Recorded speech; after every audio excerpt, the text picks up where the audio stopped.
I'm Jeff Sickinga, Executive Director of the Ashbrook Center, and this is The American Idea, where we discuss the ideas, people, and events that have made America what it is today. We believe that by understanding our history and our principles, we can better live up to the promise of the American founding and preserve our ongoing experiment in self-government. Welcome to The American Idea. Well, I want to welcome everyone to this episode of The American Idea. Today, we're going to be talking about an important topic for understanding America and America's founding, and of course, the American Revolution. We're going to talk about causes of the American Revolution. It's part of our series looking at America 250, the Declaration of Independence and its legacy in American history and for today. For this conversation, I'm joined by an old friend of mine, an old friend of the Ashbrook Center, and a really terrific historian, Professor Robert McDonald. Rob is professor of history at the U.S. Military Academy at West Point.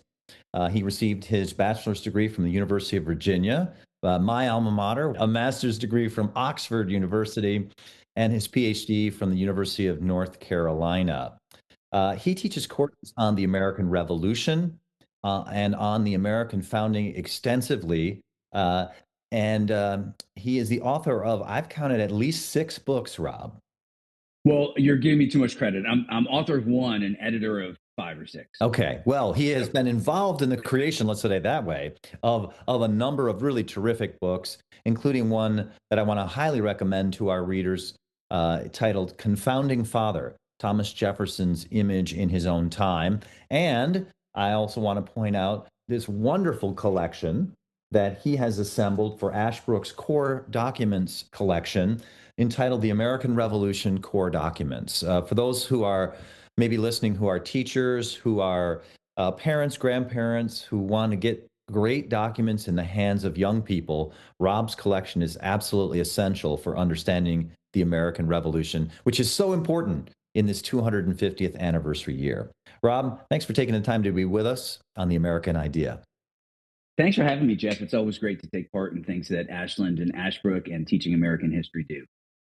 The cause of the American Revolution, when we think about the Declaration of Independence, there are historians, as you know, as a professional historian, have offered a lot of different explanations for the American Revolution and its causes.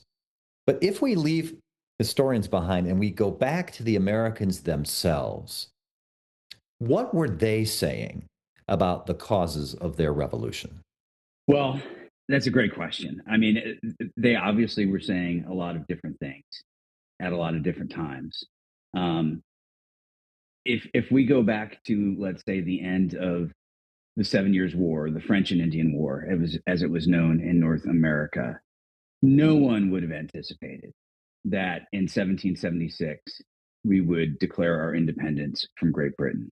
In fact, I think it's fair to say that in the middle of the 18th century, Americans could not have possibly been more patriotic as British subjects living on this side of the ocean.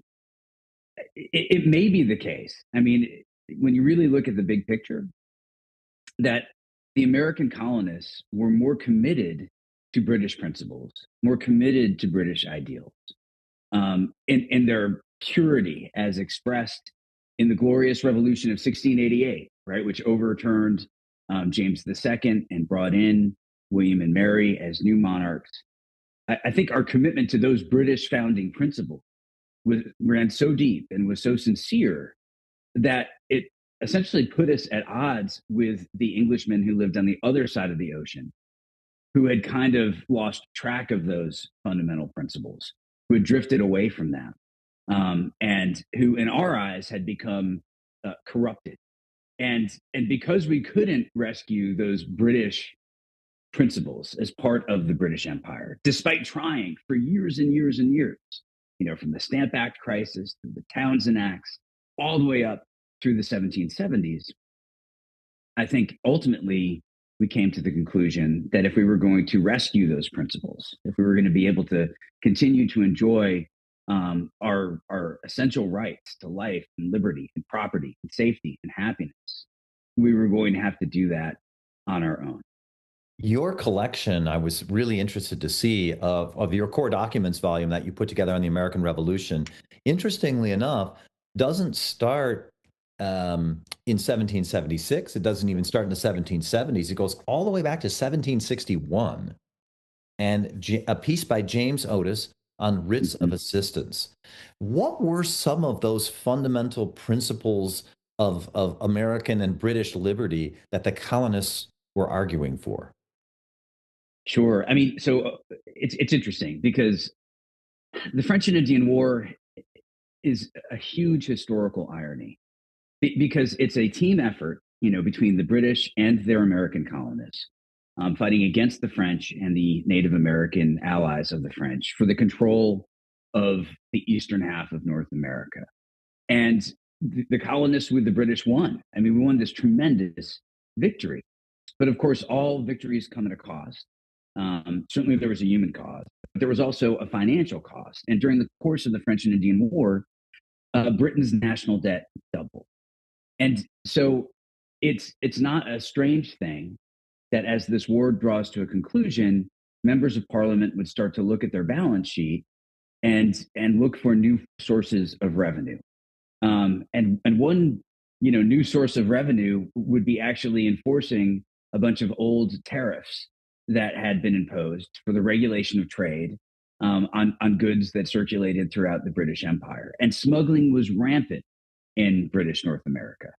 And so these writs of assistance would have given blanket powers, to officials to search people's houses and barns and outbuildings and ships and warehouses.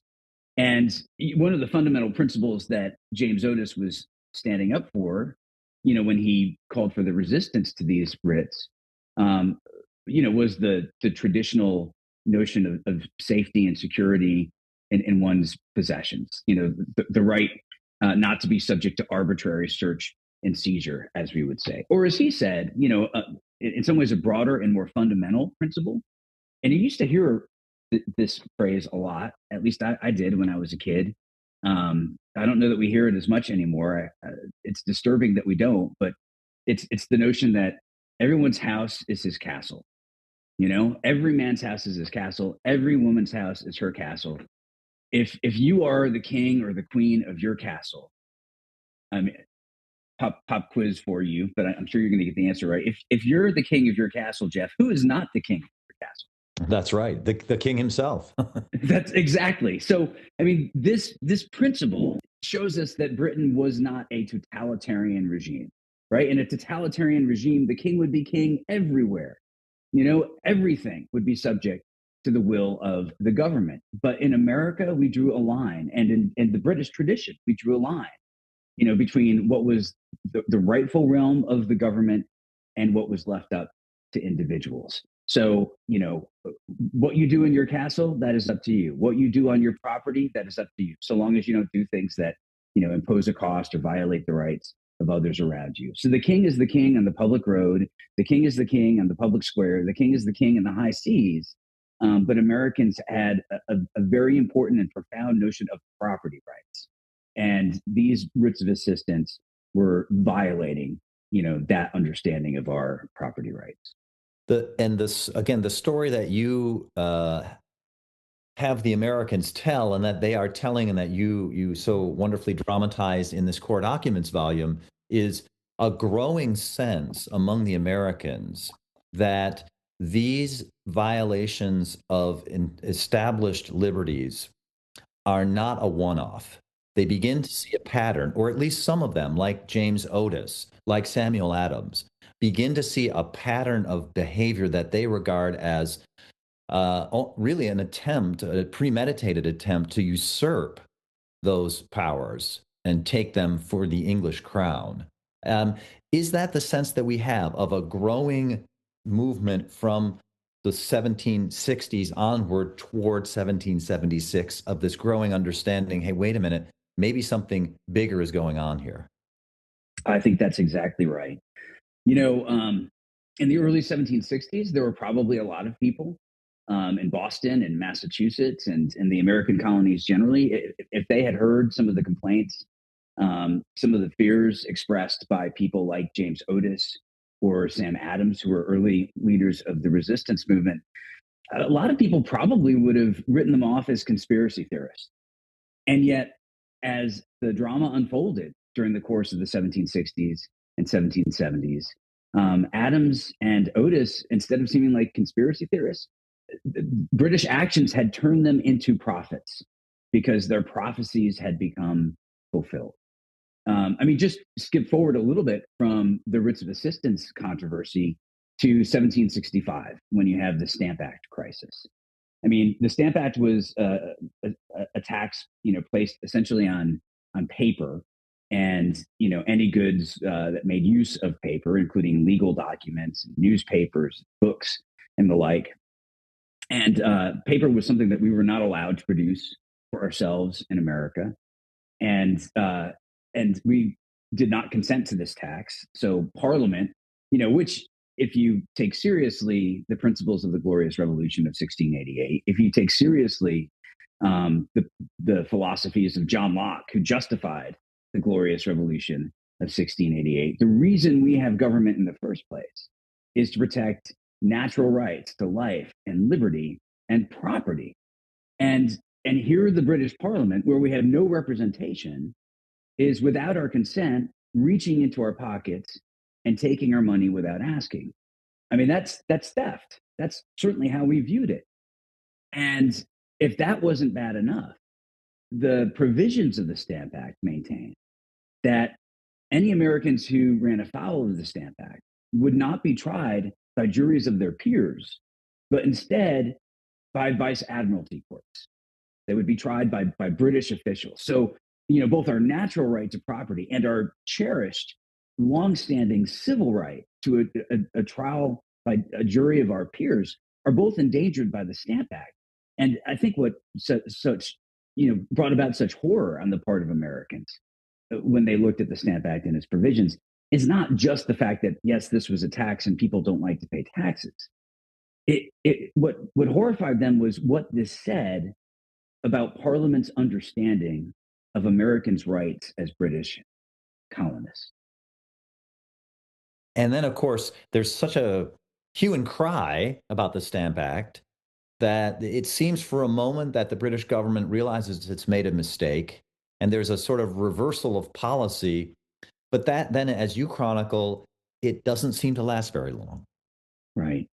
And yes, so the colonists they protest, they petition, they plan boycotts of any stamped goods. They intimidate people who had accepted commissions as stamp tax collectors, and the British folded. They repealed the Stamp Act, but at just about the same time in 1766, they passed the Declaratory Act, which expressed Parliament's view that it had the right to govern the American colonies in all cases whatsoever. And this really set up what I think we could call a constitutional crisis, one that would build for some time, but was ultimately unresolvable. I mean, if Parliament in London claims that it can govern the American colonies in all cases whatsoever without their consent, without their direct representation, then what rights, do the colonists actually possess? And of course, the colonists had, since as early as 1619, when the Virginia House of Burgesses was established, they had their own parliaments, they had their own legislatures where they did have representatives. And their constitutional claim was essentially, they acknowledged the right of Parliament to make foreign policy for the empire. They acknowledged the right of Parliament to regulate trade for the empire. But they thought that Parliament's authority ended essentially at their shoreline, that they had the right to govern themselves internally because only did their legislatures have the consent of the British subjects who lived within those colonies. As we turn from after the Stamp Act and the Declaratory Act, as we move toward the 1770s, There's another sort of series of laws passed by Parliament, which provoke a significant response from the colonists. How does the crisis deepen when we get into the early 1770s? Yeah, I mean, so it ends again. The story in some ways begins with the British folding largely on yet another series of taxes that they had imposed in 1767, the Townshend Acts, which were taxes on lead, glass, paint, paper, and tea. And the British, in response to colonial protests and petitions and boycotts, had decided that they were going to repeal all those taxes except for the one on tea. And they do that in 1770 at just about the same exact time that in March of 1770 in Boston, the infamous Boston Massacre takes place. And we should note that the British. I mean, I've said this many times, but it's almost as if all the members of Parliament had gone off together during lunchtime to a bookstore. And you walk into a bookstore, and it typically has a bunch of different sections. There's a section on gardening, another one on current events, another one on history, another one on self-help. Well, this bookstore had a section called self-hurt, and in the self-hurt section, all the members of Parliament bought a book called How to Lose an Empire for Dummies because they made so many missteps along the way. And I think fundamentally one of them was the decision in 1768 to send 4,000 troops to Boston, Massachusetts. And of course, Boston wasn't threatened by the French. They had been expelled from the British North American mainland. Certainly their military forces had. Boston wasn't menaced by Native American nations that posed a threat. They were there, these British redcoats, squarely and obviously to try to intimidate the people of Boston. And when you think about the numbers, I mean, they're just mind blowing. 4,000 British troops were sent to a town that at the time had 16,000 people. So Really? one out of every five people in Boston had a red coat on his back. And of course, what will this eventually lead to? This will eventually lead to some sort of confrontation that will escalate the situation even further. And so, on March 5th, 1770, there's a British redcoat who's been assigned to serve as a sentry at the customs house. A number of children gather around him, start throwing snowballs and sticks and stones and probably words that hurt his feelings as well. And a number of British soldiers rush to his assistance, and they're all standing there with their backs against the wall. And then the crowd grows, and things heat up, and then all the church bells in Boston start to ring. And on a random night, at a random time, when the church bells start to ring, that's a sign of some public emergency. And of course, the emergency that was feared the most in an 18th century city made largely of wood was a fire. So fire, someone yelled, and then one of the British redcoats did, and then the others did, and then there were 11 bloody bodies lying on the ground, 5 of whom eventually would die. So this awful incident, which came to be known as the Boston Massacre, convinces people that not only are the British taking away our property without our consent, not only are they taking away our liberty by refusing to allow us to settle west of the crest of the Appalachian Mountains in the land that we conquered from the French, or suspending our rights to jury trials under the Stamp Act, they're now taking away our very lives. And as we move into the 1770s, I think a growing number of Americans realize that there is this existential crisis on their hands, and that the British and the Americans have a fundamentally different view over what the government is allowed to do, what the British government is allowed to do within its American colonies. Is this limited after the Boston Massacre to Boston, to Massachusetts? Or does that kind of consciousness of a growing divide spread to other parts of the English colonies? No, it very much does spread, and yet it's worth noting too that Boston is a hotbed. I think in part because of the presence of British troops. I mean, I think, the Parliament had hoped that maybe sending these troops to Boston, maybe making such a show of force, would intimidate the people of Massachusetts and quiet things. But instead, it had the opposite impact. I think it irritated them. It inflamed the situation, and so we see a couple years down the road in 1773 the Boston Tea Party, and the Tea Party, and especially the British reaction to it, would really escalate the situation. So essentially, in December of 1773, there were three ships that arrived at Griffin's Wharf, and the people of Boston refused to allow these ships to unload their cargo of taxed tea, which of course they were boycotting. To make a long story short, if by law, if those ships were not emptied of their cargo within a certain period of time, the British controlled, government of Massachusetts was empowered to seize the cargo of those ships and distribute the taxed tea. And refusing to allow that to happen, the people of Boston conducted the Boston Tea Party. And so several dozen men costumed themselves as Mohawk Indians and busted open the cargo holds of these three ships and dumped 90,000 pounds in terms of weight of tea into Boston Harbor. And what the British did in response was in some ways really over the top. I mean, you could make the argument, and even Americans who were sympathetic, with the people of Boston, were hesitant about the Boston Tea Party. I mean, they destroyed private property. There's something about that that's not right. There's something about that disturbed them. So I will say, the people of Boston took great care to destroy only the tea, and the padlocks that they had to bust open to gain access to the cargo holds. The following day, with some ceremony, they gave new padlocks to the masters of those three vessels. Uh-huh. So they very much were targeting the destruction upon the British tea. They weren't destroying things willy-nilly.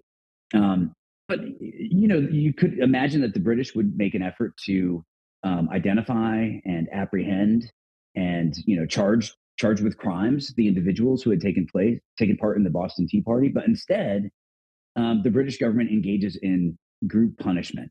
They punish all of Massachusetts with a series of laws that they call the coercive acts. We call them the Intolerable Acts. Yeah, and I'm not sure that coercive is much better. Yeah, I mean, exactly. It's not the best marketing on their part. But as these shut down Boston Harbor. These imposed martial law on Massachusetts. It was illegal to have town meetings.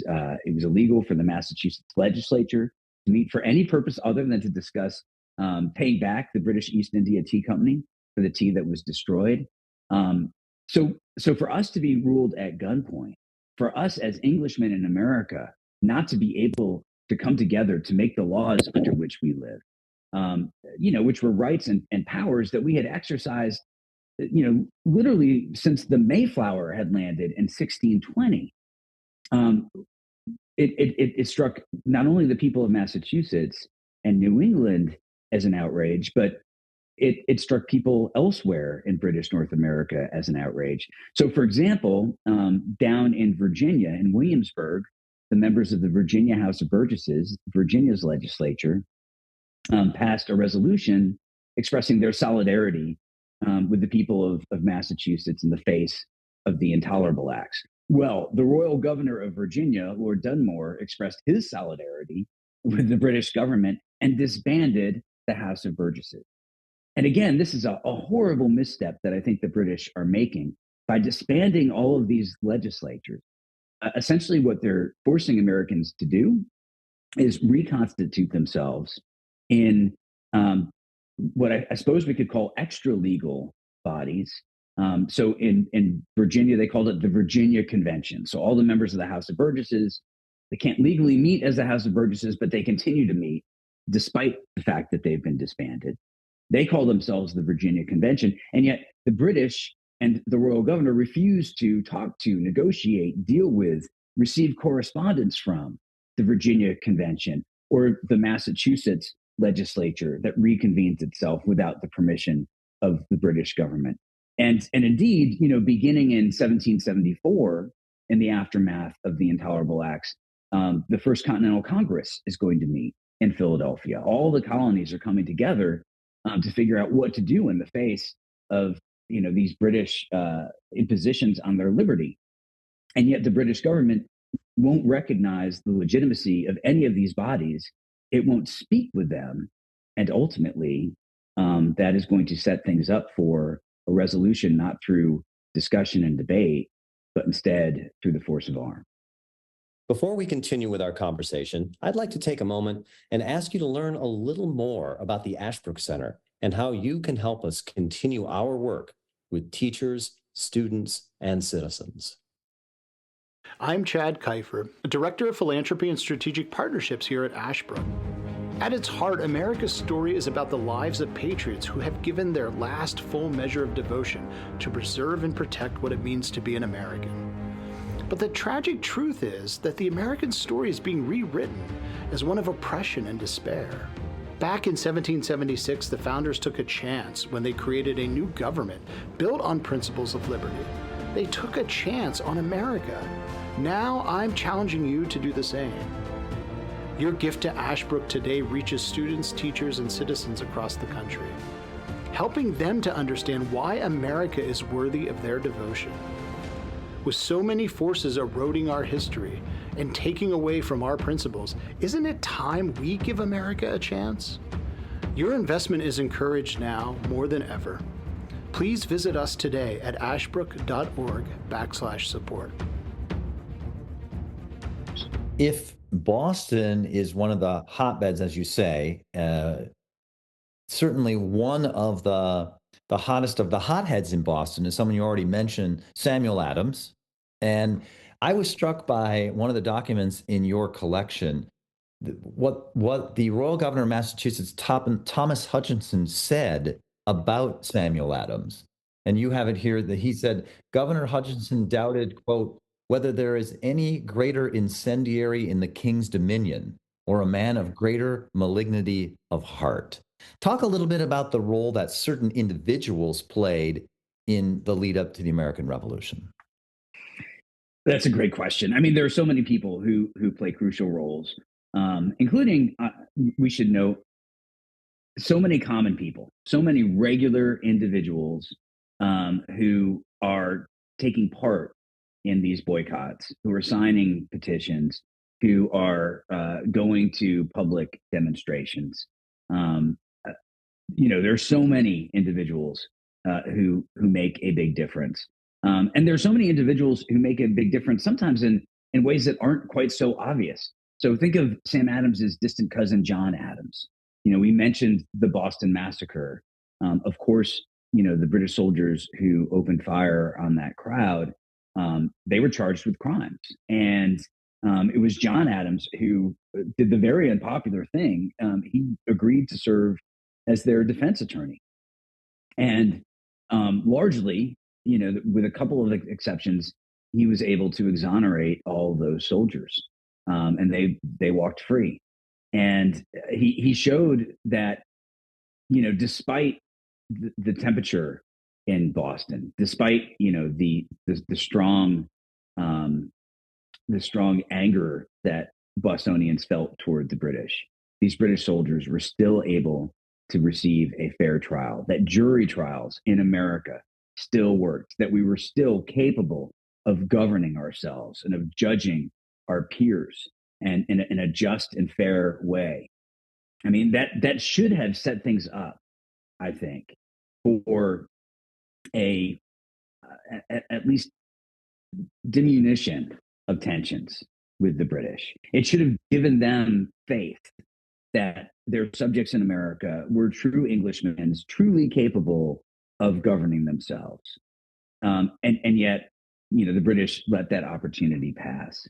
And so, John Adams, I think, probably helped bring on board the cause of resistance people who otherwise might have been ambivalent about it. I mean, I think there was a widespread understanding and agreement on the part of people in America that these British actions were in violation of Britain's fundamental principles, and that all these taxes and all these impositions upon our liberty were violations of our fundamental rights. And yet, that's a whole different question than what we should do in response. Her work, and her first book was called From Resistance to Revolution, and it focused on the imperial crisis, the events that took place between about 1765 and 1776. And she writes of various stages of the resistance movement. And the stages were all linked to our understanding of what was going on over in London. And at first, Mayer says, we really couldn't believe that Parliament would be trying to violate our rights. Because, of course, in the grand theory of the British government, Parliament is sort of like the center of gravity for liberty. Parliament, represents the views of the people. Right. Throughout the long struggle in English history for liberty, it was always Parliament gaining power that caused liberty to win. And so we very much believe that if Parliament did something wrong, it must be because maybe some members of Parliament were under a bad, pernicious influence. And of course, as good Englishmen, who would we be most likely to point our fingers at? You guessed it, the French, right? So at first they thought it was the French who had corrupted a few bad apples. But then as the situation continued and the crisis escalated, people began to think, no, maybe it's the ruling party. Maybe it's the Tories in the British Parliament who have become corrupted, who are on the take. There were a number of members of the legislature, for example, who had jobs, working for, I guess what we could call the executive in British government. So they had conflicts of interest, or they were people who were personally investors in things like the East India Tea Company. They had lost their virtue. They had become corrupted. But we held out hope that, the Whigs would gain power. But that didn't happen. And as the situation escalated further, these liberty-loving Americans rested their hopes in a very unlikely place. They hoped that the king himself would come to their rescue, that George III, whom, I have to say, at the time of his coronation during the French and Indian War, I think everybody loved him. I mean, he was, he's this young king. He is a legatee of the glorious revolution. He is in some ways a symbol of all that is supposed to be good about British government. And so as the crisis escalates, they begin not to direct their petitions to Parliament, but instead, for example, in 1775, they submit this olive branch petition directly to George III. And yet George III refuses to entertain any correspondence from the Continental Congress because, again, he doesn't recognize its legitimacy. He won't talk to them. He won't listen to them. And ultimately, the king is going to prove himself to be deeply complicit in the effort to use force against the Americans, which will be launched in April of 1775, when the British in Boston are directed to march their troops through Lexington to Concord, Massachusetts, to seize the arms and the ammunition of the Massachusetts militia, to disarm these people before any conflict takes place. Of course, that mission fails miserably. It was supposed to be this secret mission. They launched it in the wee hours of the morning, and yet, the story. One lantern, if by land; two, if by sea. The word got out. Paul Revere and William Dawes and a whole host of people in the Boston area got on horseback and sounded the alarm that the Redcoats were coming. And so on the morning of April 19th, 1775, as they prepared to march through Lexington, the men of Lexington were ready. And, they stood their ground in the face of the British who were marching through their town on their way to Concord. Their militia captain, a man named John Andrews, said, men, don't fire unless fired upon. But if they mean to have a war, let it begin here. And I can't even begin to imagine what was going through the minds of these men.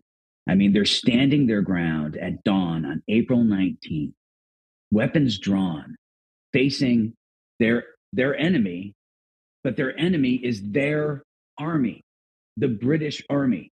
They did not know that they were about to, fire the first shots of what would come to be known as a war for independence, let alone the American Revolution. They did not know how this story was going to end. All they knew was that they were going to stand their ground and defend their rights. And things didn't go well for the men of Lexington, who were greatly outnumbered. But the British were turned back at Concord. Their mission failed. They essentially found nothing because all the military material had been removed. They had a secondary mission to try to apprehend John Hancock and Sam Adams. They didn't stick around to get arrested. And rather, I mean, this is like chapter 10 of How to Lose an Empire for Dummies. Rather than disarming the people of Massachusetts, what the British succeeded in doing was igniting a war, a conflict that would become a war for independence. And it's so interesting to me that you use that interesting phrase. Before the revolution, we have the stage of resistance. Explain for us, who, of course, are not necessarily used to thinking like that. When we think shots are fired on April 19th, 1775, well, then the War of Independence has begun, the revolution has begun. But at the time, there were some perhaps who, like Sam Adams, who may have been thinking revolution, but many others were thinking resistance, not yet revolution. What's the difference in their mind? I mean, I think fundamentally, most people were willing to say that we need to stand up for ourselves, stand up for our rights, and show our cousins on the other side of the Atlantic that we mean business, that we are not going to be intimidated by their show of force, that we will meet force with force, that we will defend our rights as good Englishmen should, as good Englishmen had throughout English history. I mean, again, I don't think that the people of America viewed themselves as being unpatriotic. I think they saw these acts of resistance as being, very English. And I believe that they thought they were reminding, or they hoped at least that they were reminding their distant cousins on the other side of the water of the principles for which they had fought in the glorious revolution of 1688. And so to stand up to British force was one thing. It's not that they hoped that this show of force would lead to independence and the dissolution of any political bands that connected them to Great Britain, but rather that this show of force would wake Britain up to the rights of the Americans, and that it would cause the British to back down and see the light and repudiate many of these policies that they had been imposing upon Americans since the conclusion of the French and Indian War. At what point then, in 1775 or in 1776, at what point does it become irrevocable? At what point do we really start to think, okay, I guess this is not just resistance anymore. We might have to take the next step. Something has happened. Now we're in revolution. So I'll answer your question in two different ways. The first way I'll answer your question is by dodging your question. Now you sound like a historian.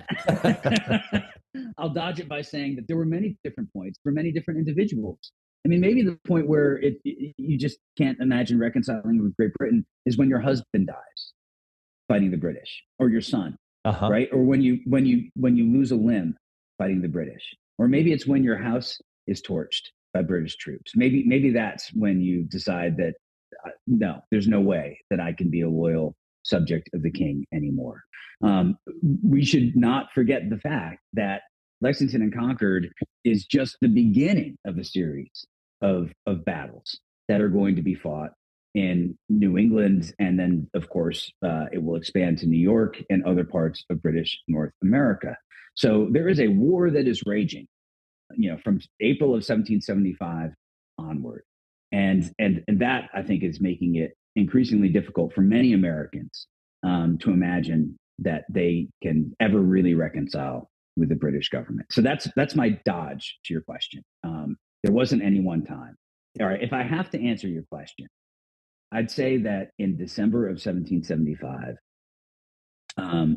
the British passed an act that declared the colonies outside of their protection and essentially gave the British Army carte blanche to wage war against us. It's an interesting thing to consider. But if you go all the way back to John Locke, if you go all the way back to Locke's thought experiment with the state of nature, we live in this time, this prehistorical time, essentially, before there is any government. We're individuals who possess natural rights, but we don't have an adequate means of securing them. We all have the right to life. We all have the right to liberty. We all have the right to the property that we acquire through our own efforts. We come together as people in the face of others in the state of nature who threaten those rights, who violate those rights, who wage war against us. And that is what the British is doing. The British they've disbanded our legislatures. They have taken away our ability to govern ourselves as free people, as Englishmen. They've declared martial law upon us. They're governing us at gunpoint. They're waging war against us. I think people began to say, does the British government even constitute a government by any reasonable definition? Or has the British government become, that caveman in the state of nature with a big club who wields it by knocking us over the head and taking away our property and maybe our liberty and maybe even our lives? The British government, in other words, had ceased to function as a government. And so we had no recourse but to constitute governments of our own. And of course, during that time, late 1775, early 1776, there's a flurry of pamphleteering. There's sermons, of course, from pulpits across British North America. There's flurries of pamphlets, probably none, is it fair to say, more influential than one by Thomas Paine. The role of pamphlets, including or especially Paine's, in sort of moving the American mind toward revolution. I mean, Paine's common sense, I think, is, as you point out, extraordinarily influential, not only in moving Americans toward the idea that they were justified in declaring independence, but also something that I think frequently we skip over. In fact, if I could turn the tables, I have a question for you. I mean, we can see, both of us, pretty easily the trajectory between our connection to Great Britain and our independence from Great Britain. We could see the imperial crisis building. We can see how one action leads to a reaction, which leads to another action. We followed this story all the way up through 1775, all the way into 1776. But I guess, Jeff, the question I have for you is, when we did declare our independence, why did we do it as a republic and not as a monarchy? I mean, it strikes me that if you look at our petitions, if you listen to the voices of protest throughout the 1760s and the 1770s, there really isn't a whole lot of anti-monarchical sentiment. In fact, as we just noted, we're placing so much hope in the king in 1775 and 1776. And yet, in July of 1776, when we declare our independence, and of course, maybe even more importantly, when the states, which are now calling themselves states, draw up their new constitutions, they do it as smaller Republican governments that have no monarchy whatsoever. Why do you think that takes place? How do you think that takes place? Yeah, that's a really interesting question, isn't it? Because you would have thought, well, we were used to a monarch. That was a normal course of affairs among political communities all across the world. Very few republics at the time, very few historically that ever even worked. It seems to me like the Americans would have thought, well, if we can't have a British king, maybe we need a king of our own. It really is interesting that habit didn't continue in past 1776. I think this is, maybe one item that we should give Paine a lot of credit for, because Yeah, I think one of the things that makes common sense so distinctive is it's not just decrying the British government for all their violations of Americans' rights. It's also squarely taking aim at the institution of monarchy itself. I mean, as Paine writes in Common Sense, the origin of the British monarchy is when, I'm quoting him as directly as I can, he wrote, a French bastard leading a bunch of banditti crossed the English Channel and declared their dominion against the will of the natives. And that's the origin of the British monarchy. It's not that God anointed some special individual to lead a special family, the descendants of whom had some divine right to lord it over the rest of us. Monarchy was foisted upon the people of the British Isles by brute force. So why should we perpetuate it anymore? Why should we give any great respect to this person simply because of his lineage? Um, I think sentiments that were unleashed by Thomas Paine in Common Sense is one reason why we took this Republican turn. But another, I think, is the very happy circumstance that we did not have a formal aristocracy of our own, where we could essentially turn to someone and say, okay, I guess you're going to be our king now. So after Paine, there's this galvanizing of independent sentiment. There's this galvanizing of Republican sentiment, and we're into 1776, closing in on on July, of course, 2nd and then 4th. There still are a few holdouts, though, right? There still are a few people who, even though it's the hotbed is Boston and the Sam Adams of the world, and then of course the John Adams of the world, and other places in Virginia with Thomas Jefferson and South Carolina, among other places, you still do have some people who say, isn't there any last way that we can try to work this out with the British? I think everybody, at least in part, wishes for some sort of peaceful conclusion to this drama. Um, I mean, as we noted, a lot of people thought the reason to fight was so that we didn't have to fight. The reason to meet British arms with arms was so that they would bow down, so that they would see things our way, so that they would, conciliate to us. And yet, arms met arms, and the war continued to escalate. And both within the Continental Congress and beyond the Continental Congress, I think as 1776 rolls on, a growing number of Americans come to acquiesce. And I say acquiesce because I don't know that many people are really all that enthusiastic about it. Independence is really our only reasonable path forward. And, there are people who even oppose independence in the Continental Congress, like members of the Pennsylvania delegation, specifically John Dickinson. Now, John Dickinson, I should point out, was a fervent critic of British actions. He co-wrote with Jefferson in the summer of 1775 the Continental Congress's declaration of the causes and necessity of taking up arms. So Dickinson is firmly in the camp that we have every right to defend ourselves and our liberties, but he's not yet ready to declare independence.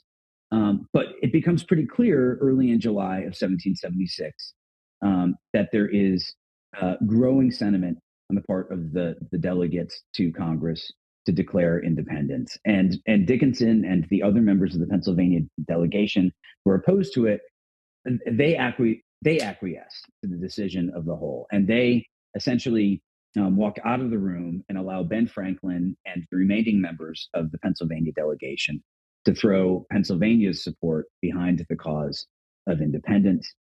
New York abstains because they're waiting for authorization from their provincial assembly, but eventually they're going to join in too, and we will have the unanimous Declaration of American Independence, which of course is ratified by the Continental Congress on July 4th, 1776. And it is interesting to me as we conclude, thinking about the words of someone like Edmund Burke, who's, of course, an Englishman on the other side of the ocean, becomes famous later for opposing the French Revolution. But it seems to me when he gives a famous speech, of course, on reconciliation with the colonies, and it seems to be essentially saying to his British compatriots, "What are we doing here? we're making a terrible mistake. We should be understanding the American cause. And if we had been, perhaps there could have been some reconciliation, but now it looks like that's not going to happen. Or as the Declaration itself says, we could have been a great people together. We could have been a great people together. None of this had to happen. When you think about it, I mentioned before the ironic nature of the French and Indian War. This great shared victory on the part of the British colonists and the British government, this great defeat of our shared French nemesis in North America, it ended up leading to the War for Independence because Parliament decided that they were going to use this as an opportunity to start imposing taxes upon us without our consent, which of course led to all the other things that piled up to lead to the fateful decision that Americans finally made in July of 1776. This great victory is going to lead to another great war that is going to be even more expensive for the British government. And this time, rather than winning, the British government is going ultimately to lose. They're going to lose so much of the land that they gained in the French and Indian War. They're going to lose their British mainland colonists, who were some of the most patriotic British people you could possibly imagine. Some of the best British people you could possibly imagine. All were lost because of the missteps and misdeeds of Parliament, which refused to recognize not only the rights of the American colonists as Englishmen, but their natural rights as well. What a fascinating, interesting, complex story of the causes of the American Revolution. Rob, thanks for being with us today. This has been such an illuminating conversation. I really appreciate you taking the time to remind us of this terrific story of the coming of the American Revolution. Thanks again for taking the time to be with us on The American Idea. It was a lot of fun, Jeff. Thank you so much for hosting me. Thank you for listening to this episode of The American Idea. If you enjoyed this episode, remember to subscribe at Apple Podcast, Spotify, or wherever you get your podcasts, and leave a 5-star review. If you want to learn more or get involved in Ashbrook's vital work, visit our website, ashbrook.org.